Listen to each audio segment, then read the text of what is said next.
Hey there, it's Mario here. I'm currently at the St. Peter's Square, and what you guys can see here is the St. Peter's Basilica, a very famous place here in Vatican, the largest church in the world.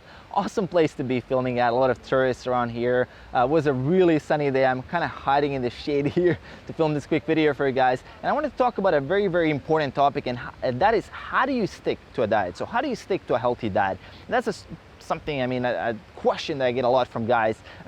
It's not just about doing it for a little bit. If you're a guy who's like 18-20% body fat, it's a long journey, right? It has to be a consistent action. It has to be a consistent day-to-day behavior if you want to change, if you want to get the results. And it's not just good enough to be dieting like 3 or 4 days out of the week. You actually have to have a plan that you can stick to every day of the week, right? So how do we approach that? So I want to tackle this from a standpoint of behavioral psychology, and to really understand your own psychology. And based on that, you want to structure a diet plan. You want to approach it in a way that is exactly suitable for your own psychology. And to make it sustainable, we have to do that.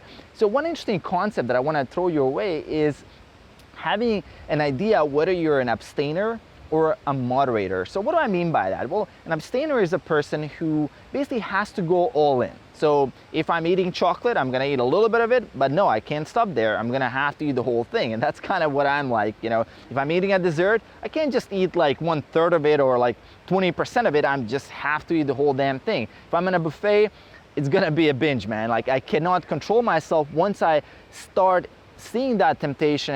Once I start eating or simply even watching videos. If I see a video from one of my favorite YouTubers, I'm gonna watch one video. If I like it, it's gonna result in a video binge. Same as for watching a TV show or something like that. I can't just stop once I've started. And that's a big problem as an abstainer. It can be a good thing or a bad thing. A good thing would be like, well, you stick to your goals, you're more committed, you're more hardcore than most people, and you will get better results because you're really going all in. You'll learn much more and all these other things.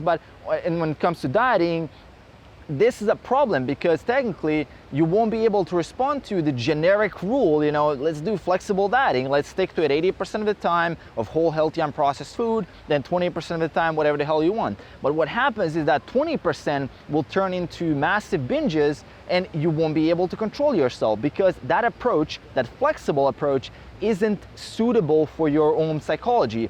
But for a moderator, on the whole other side of the spectrum, that person has no problem whatsoever eating just one piece of chocolate or just a bite of a cake or just one slice of a pizza. That person is, okay, I satisfy my cravings, I'm good, I don't need more. And that's a thing where you have to identify your own psychology and then master it by simply adopting the diet plan to that psychology. So for me, it works better if I have rules that say, well, you just don't eat French fries. I just don't eat fucking French fries, because I know if I start eating French fries, I'm gonna turn it into a binge. Same as when it comes to chocolate. I know that's kind of my Achilles heel. I know I can't eat a little bit. I will have to overeat, and that's a problem. But for a moderator, for them, it's a bad idea to actually set up a do not do list, because that type of rigid approach, when you combine it with a moderator type of mindset, will lead to binging, because you are restricting.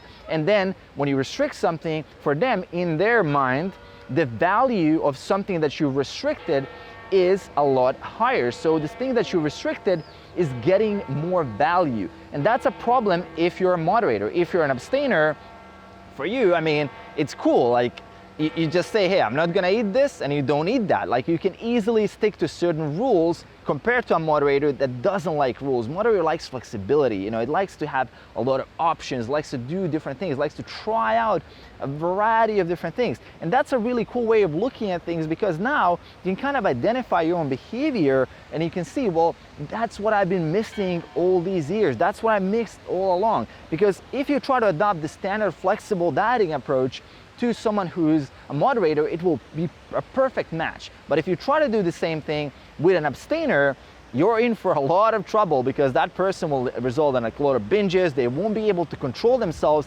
As long as there's that food in the house, they will have to eat it. And that's a big problem there. That's why I'm saying you have to make it sustainable by matching your psychology with the dietary approach. And essentially, what is my recommendation here? Well, if you're an abstainer, create rules for yourself.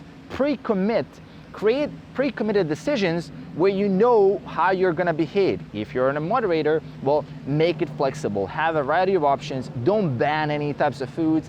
Have a variety of options. Enjoy the flexibility. And again, understand yourself. Start from understanding your own mindset and then matching the dietary approach to your mindset to get better results. And in general, I mean, if you want to go in depth on how to actually set up your calories and macros and all these other things, I'm going to leave a bunch of links in the description below for you guys to check out. But first off, understand your mindset, and then you start from there. Start making great choices, and you're gonna be able to make better decisions once you understand your own behavior and your own psychology. And a really good book, if you wanna go in depth on this, it's called Better Than Before. It's written by Gretchen Rubin.